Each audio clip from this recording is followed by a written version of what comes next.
BN Mukherjee.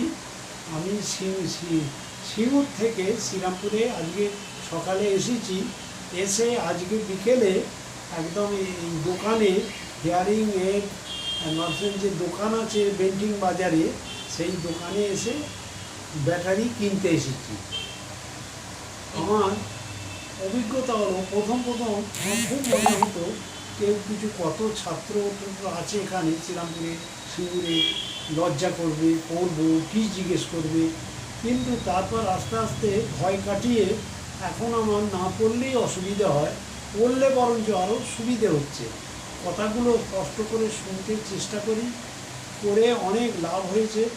যেদিন কম পড়ি সেদিন কিন্তু মন নিয়ে একটু খারাপ থাকে মন নিয়ে, কিন্তু বেশি যেদিন পড়েছি নিজে বুঝতে পারি যে অনেক লোকের সঙ্গে কথা বলছি, অঙ্ক করাচ্ছি, সুতরাং আমার সেটা ভালো লাগে। সুতরাং রোজ না পড়লে আরও অসুবিধা হচ্ছে।